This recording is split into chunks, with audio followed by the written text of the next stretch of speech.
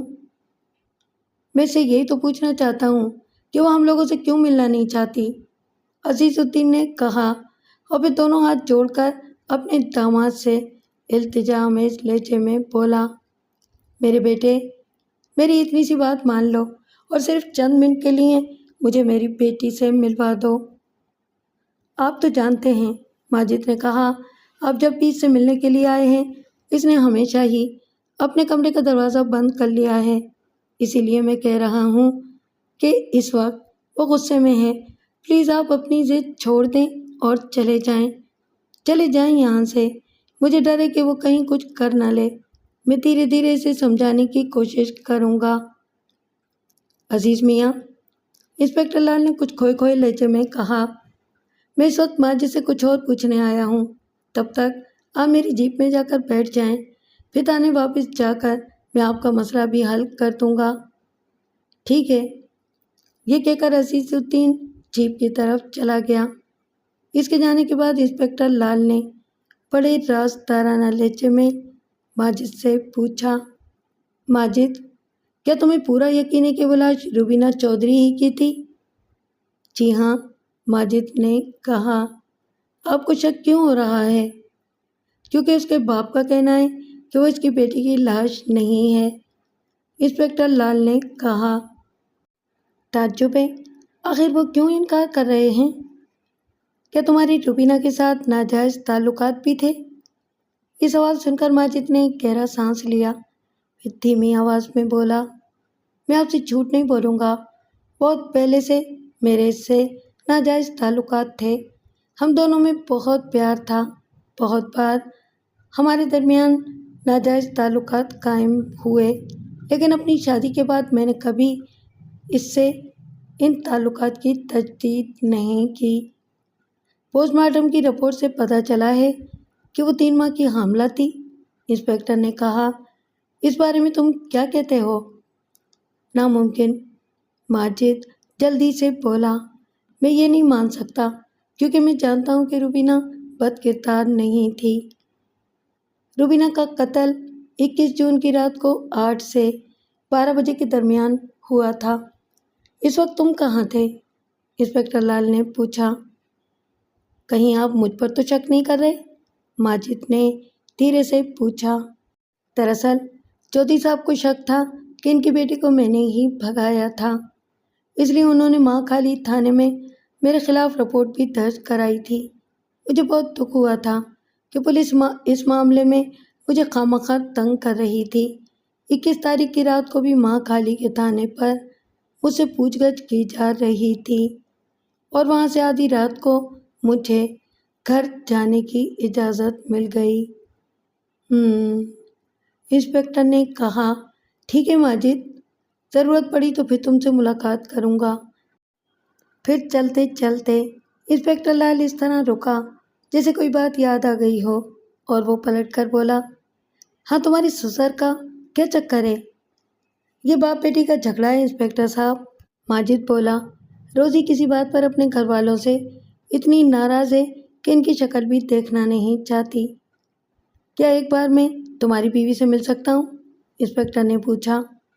ماجد کے چہرے پر ایک لمحے کے لیے گھبراہٹ کے آثار نظر آئے، مگر پھر وہ فوراً ہی سنبھل کر بولا، ہاں ہاں، کیوں نہیں، آئیے۔ انسپکٹر لال اس کے پیچھے پیچھے اندر داخل ہو گیا۔ انسپکٹر لال اس کے پیچھے پیچھے اندر داخل ہوا۔ ماجد ایک کمرے کے دروازے پر آ کر رک گیا جو اندر سے بند تھا۔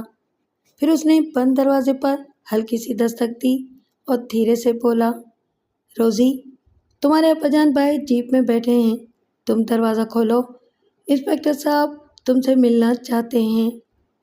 تھوڑی دیر بعد کمرے کا دروازہ کھل گیا۔ ساری میں لپٹی ہوئی ماجد کی بیوی انسپکٹر کے سامنے کھڑی تھی۔ ساری کا پلو اس کے سر سے نیچے ڈھلکا ہوا تھا، جس کی وجہ سے اس کا پورا چہرہ انسپکٹر لال کو نظر نہیں آ رہا تھا۔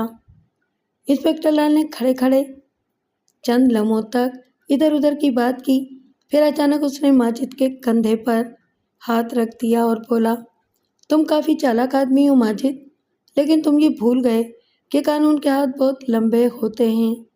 میں تمہیں تمہاری بیوی روزی کے قتل کے الزام میں گرفتار کر رہا ہوں۔ یہ کیا کہہ رہے ہیں آپ؟ ماجد نے چونک کر کہا، میری بیوی روزی تو آپ کے سامنے کھڑی ہے انسپکٹر صاحب۔ بکو مت، انسپکٹر لال کی آواز میں غراہٹ تھی۔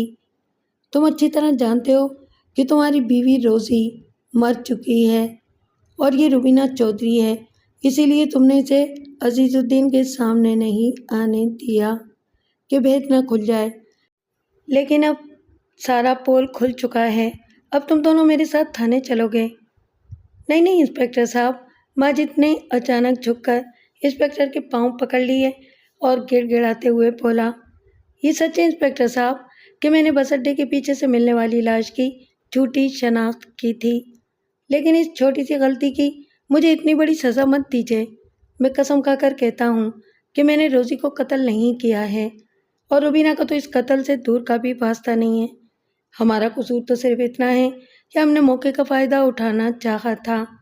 روزی کو تو اس علاقے کے بدنام گنڈے بالے نے قتل کیا ہے، اس نے زبردستی روزی کی عزت بھی لوٹی تھی۔ انسپکٹر لال نے جلدی جلدی تفتیش کرنے کے بعد اسی روز رات کے 8 بجے بالے کو اس کے گھر سے گرفتار کر لیا۔ تمام مجرموں کی طرح بالا بھی کافی دیر تک خود کو بے گناہ بتاتا رہا اور خود کو بچانے کے لیے طرح طرح کی باتیں بناتا رہا، لیکن جب پولیس کا رویہ سخت ہوا تو اس کی ہمت جواب دے گئی اور وہ ٹوٹ گیا۔ آخر میں بالے، ماجد اور روبینہ چودھری کے بیانات اور عزیز الدین بھویاں کے علاوہ چودھری خاندان سے حاصل ہونے والی معلومات پر اس پراسرار قتل کی جو رودات سامنے آئی وہ کچھ اس طرح بتائی جاتی ہے۔ روزی مہاکلی کے ایک نزدیکی گاؤں سراج گنج کی رہنے والی تھی اور اپنے والدین کی اکلوتی بیٹی تھی۔ عزیز الدین بھویاں نے بڑے لاڈ پیار سے روزی کی پرورش کی تھی۔ ان کے خاندان میں چونکہ لڑکیوں کو زیادہ پڑھانے لکھانے کا رواج نہیں تھا، مگر پھر بھی روزی کے شوق کو دیکھتے ہوئے عزیز الدین بھویاں نے اسے ہائی اسکول تک تعلیم دلوائی تھی۔ روزی کی شادی مہاکلی کے رہنے والے نوجوان ماجد کے ساتھ 1992 میں ہوئی تھی۔ یہ رشتہ عزیز الدین بھویاں کے ایک پرانے دوست نے طے کرایا تھا۔ اس وقت ماجد اپنی تعلیم مکمل کر کے کوئی نجی کاروبار کرنے کی سوچ رہا تھا۔ ماجد بچپن ہی سے رنگین مزاج تھا۔ جب وہ انٹر میں تھا تو انہی دنوں روبینہ چودھری سے اس کے تعلقات ہو گئے اور پھر جلدی ان دونوں میں ناجائز تعلق بھی قائم ہو گیا۔ محبت کا جادو سر چڑھ کر بول رہا تھا اور وہ دونوں زندگی بھر ساتھ نبھانے کے سپنے دیکھ رہے تھے، لیکن ماجد کے گھر والوں نے روزی کے ساتھ اس کا رشتہ طے کر کے اس کے پیار کے آگے ایک دیوار سی کھڑی کر دی تھی۔ لیکن اس کے باوجود روبینہ اور ماجد کا ملنا جلنا بند نہیں ہوا، البتہ وہ پہلے سے زیادہ چوکنا رہنے لگے تھے۔ شادی کے تھوڑے ہی دنوں بعد روزی کو اپنے شوہر کی محبت کا علم ہو گیا، اور ایسی حالت میں کسی بھی بیوی کے لیے، خاص کر نوبیاہتا بیوی کے لیے، یہ بہت تکلیف دہ بات ہوتی ہے۔ حالانکہ روزی ٹھنڈے دل و دماغ کی بہت سمجھدار لڑکی تھی، وہ لڑنا جھگڑنا تو جانتی ہی نہیں تھی، اسی لیے اس نے پیار و محبت سے اپنے شوہر کا دل جیتنے کا فیصلہ کیا تھا، لیکن تقدیر کو شاید یہ منظور نہیں تھا۔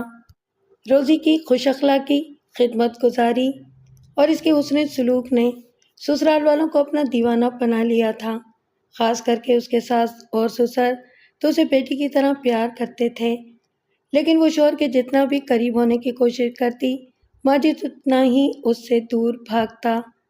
آخر بہت سوچ بچار کے بعد ماجد نے ایک منصوبہ بنایا۔ وہ جانتے تھے کہ اس کے ماں باپ روزی کے خلاف کوئی بات سننا بھی گوارا نہیں کریں گے، اس لیے اس نے سب سے پہلے انہی کی نظروں سے روزی کو گرانے کا فیصلہ کیا اور یہ کہہ کر گھر سے الگ ہو گیا کہ روزی ان لوگوں کے ساتھ رہنا نہیں چاہتی۔